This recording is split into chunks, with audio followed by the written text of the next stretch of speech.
Hey guys, Keki here, and welcome to another video. Today I thought I'd try something a little different from the normal animatics that I post. Speaking of animatics, you might be thinking, now hold on a minute Keki, didn't you say that the next video you put out would be the second part in the 6-part series you mentioned a couple months ago? And to that I have to say, you are absolutely right. But it is too much to talk about here. If you head to the description, there will be a link that'll lead to a video explaining why this isn't the next part of the series.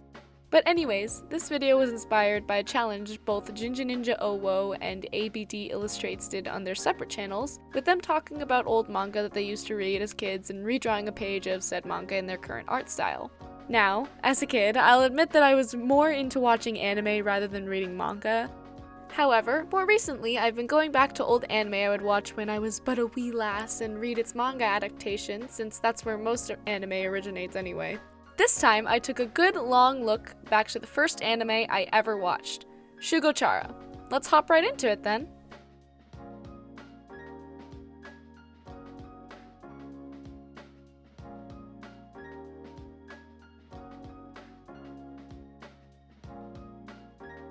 Now, where to begin? This anime has held a very special place in my heart growing up and really still does. It introduced me to the shoujo genre as a whole, and I love it to this day. So, for that sake, I decided to actually, read the manga. And spoiler warning, there definitely were some changes.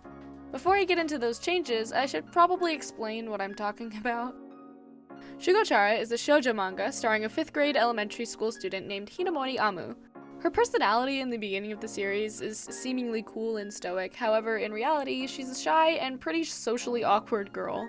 One night, she wishes to be reborn as the person she wants to be, or her would-be self in the show's terms, and wakes up in the morning to find 3 brightly colored eggs in her bed. You heard me right. Eggs.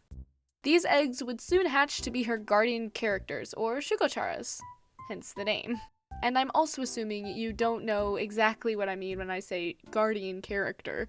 Basically, these beings are a representation of who the person in question wants to be. It's said in the show at literally the beginning of every episode, and sometimes in the manga, that all kids hold an egg in their soul. The egg of our hearts, our would-be selves, yet unseen. all people have a heart's egg. However, there is a special egg called the embryo that is rumored to grant any wish, and an evil organization known as Easter, haha funny egg joke, is trying to get their hands on it.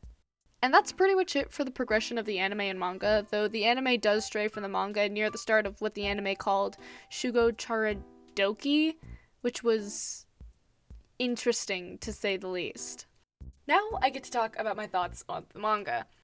By the way, this is going to be major spoiler territory, so if you want to read the manga or watch the anime, I suggest you either click off or bookmark this video after you've seen all of its content. If you're still here, then either you don't care about spoilers and never plan on watching this, or you've watched it and can suffer with me. My thoughts on the manga were simple. I was robbed from this quality content, okay? I had read the manga in preparation for this video, and I was surprised by the little changes that happened, that the manga took. Let me tell you about it. So the changes between the manga and the anime weren't too big. There were some beach episodes that were turned into snow episodes, and a lot of filler in the anime, which is to be expected because it's anime and they have to pad out the story somehow to make episodes each week, but that is not the point. The point is the story after the main arc with Easter. So basically, when Shugo Chara Doki started in the anime, the manga gave me so much fuel for my, wanted shipping heart and love for these oh my gosh. So, everything up till the Easter arc was ended was, it was mostly the same. Until we get to Shugo Chara Doki, which it just completely goes off the rails and does not reflect what happens in the manga whatsoever. Which is why I was so surprised when I actually sat down and read the manga for the first time for this video. In the manga, there's a lot of relationships whether it be romantic or platonic, that flourish after the Easter arc that they don't show you in the anime. For example, I didn't know that in the manga, Tadase and Amu broke up. They just ended it because Tadase knew that Amu liked Ikuto. You guys have no idea who the characters are and who I'm talking about, and this is painful, so let's talk about characters. Specifically, the two in this panel that I'm redrawing. Specifically on this page, we have two of the main girls of the story. Of course, we have Hinamori Amu, the main character, on the bottom right and top left of the panel, and the other girl being Hoshina Utau on the top left and bottom right panel. The relationship between these two girls in the manga and the anime are pretty much the same. They're both rivals for Ikuto's love, but Amu has more of a challenge getting there, while Utau has already loved Ikuto for many years, despite them being related, but that's not important! However, as the story progresses, these girls grow closer and develop a sort of complicated friendship, where they're still friends, I guess, but they don't... Utau still does not like Amu because she's going after her brother. It's goofy as all get out, but it's one of the reasons why I love Utau so much.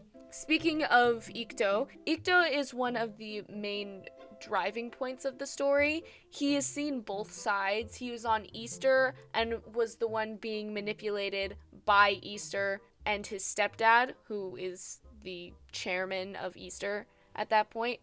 And throughout the entire story, Ikuto has been manipulated by him, even going so far as to force a character transformation with an artificial heart's egg, making Ikuto cast aside his own true heart's egg for months on end. Oh, right. I still haven't explained character transformations. Alright, let's do that real fast. Character transformations, as explained in the anime and manga, is what happens when the person in question uses 120% of a garden character's energy? Soul juice? I don't know. It's weird. But they turn into a very magical girl-esque sort of version of themselves and get power-ups and stuff. It's insane. Apparently there's only select few people who can bring out that power without any help, but the reason why Amu is so special in the show is that she has 3 guardian characters while everyone else has 1, not to mention that she character transformed as soon as she got her first heart's egg to hatch. Well, that was in the anime, but in the manga it was still impressive when she was able to transform and purify a heart's egg, which doesn't normally happen. No one at that time could purify heart's eggs that have been corrupted. So that's what made Amu all the more special and what made Easter target her first. Now on to talking about how redrawing the page went. Good lord, I had so much trouble with drawing this page. Like, I don't even know why. I guess at the time I was recording this and like actually drawing this, I hadn't really been doing a lot of dynamic poses. So drawing whatever pose Utau is in this panel is like was really hard for me for some reason. I hated it. But I mean, it was good practice and I got better anyway. At least I hope I did. Luckily, there were only 2 actual body shots in this entire page, and the other 2 drawings in the page were just close-up face shots, so it was completely fine, and I was living on a high wire when I got to do those 2. But the full body shots made me want to self-delete. I also like to point out that I'm really not used to working in grayscale, so this entire page I was like, oh man, I'm gonna have to color this is gonna take forever, and then I realized, oh, right, this is in grayscale. I don't have to work too hard on this. Which sounds kind of bad when you say it out loud, but it's true. I didn't have to work too much on the whole coloring and figuring out stuff. But during this, I was playing with screen tones for the first time, or whatever pencil, stencil brushes I had in Sketchbook. So it was kind of fun playing around with different textures and brushes and being able to explore more of my program, more than I already do in my daily drawings. So yeah, that was pretty fun, I guess. I am really proud of how this turned out. It looks really good, but the process just made me want to keel over. This screen recording is actually very heavily edited, so you don't have to see the amount of times I went over and did different things, and the amount of things I've cut out because they were just took so long, and editing this down so it's under 25 minutes it was a lot. I also remember when I was a kid that the outfits in this anime and manga really, really stood out to me, especially Amu's outfits. I'll be honest, when I first watched it, her outfits came across as a bit strange. I don't know if anyone else who watched the show thought that as well. Her weird, like, leg warmer things for her school outfit was something that no one else in the school had, and it just matched with her outfit perfectly. And I don't know where they came from and why she's allowed to wear her uniform the way she wears it when it's a uniform and you're supposed to dress the same. But those leg warmer things kind of threw me off. Like, Amu had such a loud and colorful fashion style that it made some outfits look weirder than others. I remember distinctly one of Amu's outfits that I absolutely hated with a burning passion, and it was her character transformation with a guardian character named L, transforming into what was known as Amulet Angel. And I hated that. I hated it so, it was so ugly. Now, to anyone else, you might be thinking, oh, it's not that bad. It looks kind of cute, actually. But to me, it just upset me that, like, all her outfits were so trendy and amazing and, like, funky and matched with this. And then you get to her character transformation with L, and she's literally wearing a nightgown. Like, what? Not to mention that when Utau transforms with L, she's this beautiful, flowing, like, just fitted corset, like, flowy, puffy skirt angel. Like, and then there's Nightgown Amu. I see a bit of discrimination here. Because Utau's outfits in her character transformations are so much better than Amu's.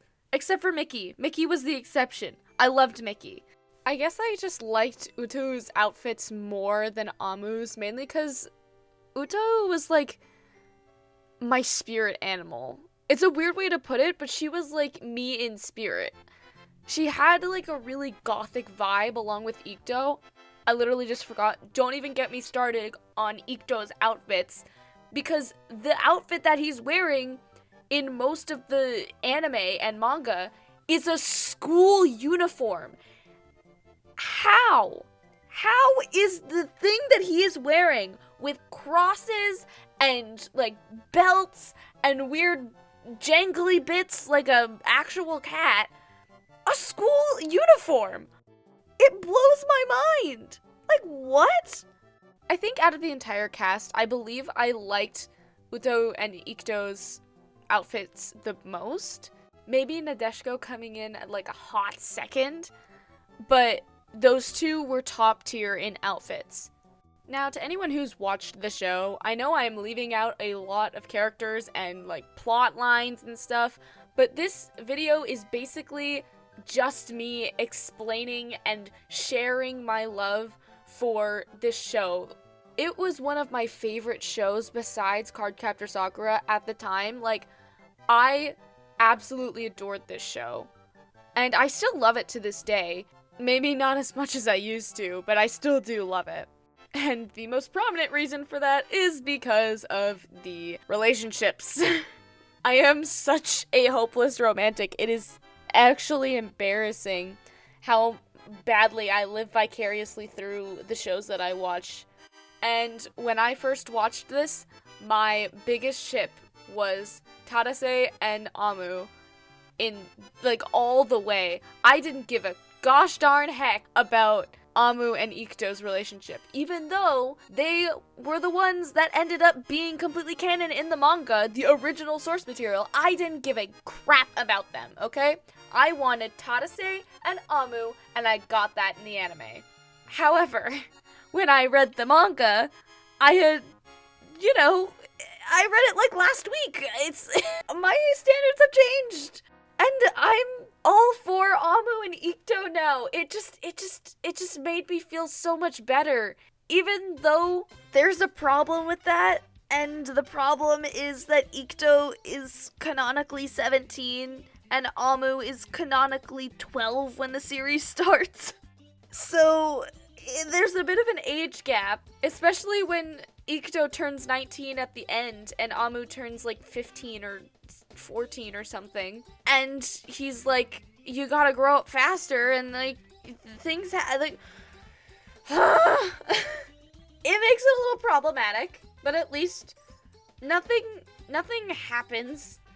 It's only a promise, and that's it.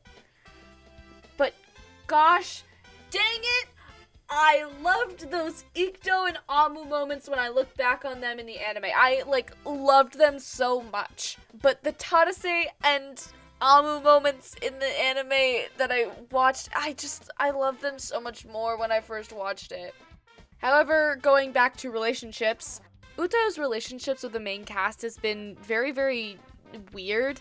Tadase, Ikto, and Uto were all childhood friends, practically siblings, and Amu is one of Uto's first friends. So it's kind of a weird sort of relationship. However, Uto gets to know one of the main characters, Kukai, who has graduated halfway through the show and is a mentor from afar in middle school. And sooner or later, the anime implies that they're best friends and rivals and eating buddies and stuff. However, when the anime diverges completely from the manga in Shugo Chara Doki, the manga just goes forward with building relationships, and Kukai and Uto get together. They are a thing.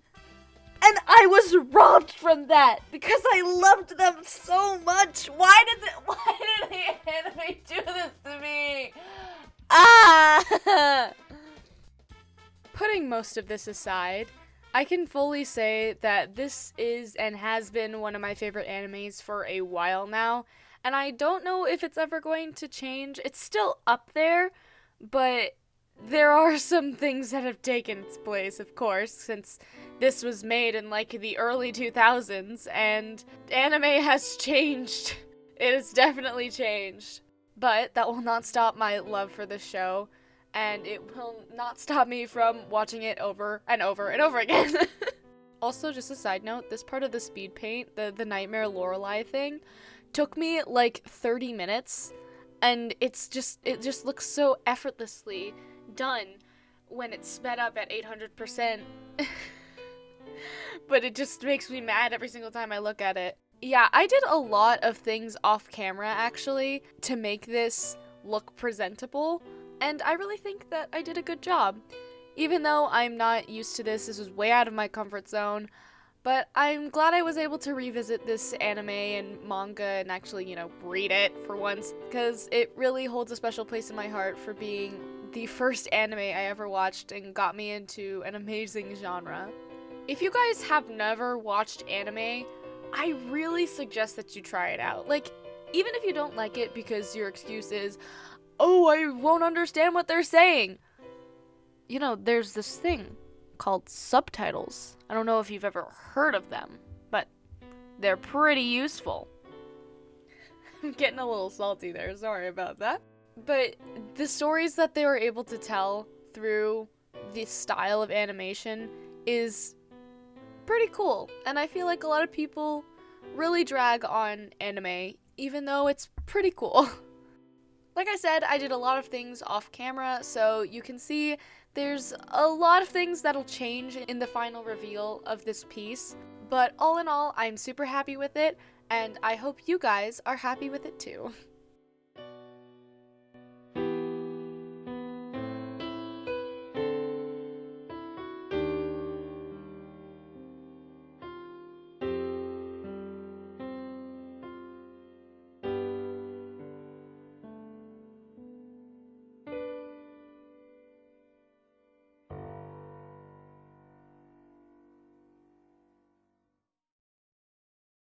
If you like this video, don't forget to subscribe and hit the notification bell so you can get notified on any future updates I may have in the future. This video was a bit of a long shot and I don't know how well it's going to be received, but if you do like it, please tell me in the comments below. I would love to get your feedback on it. I hope you guys enjoyed the video and thank you so much for watching. Bye!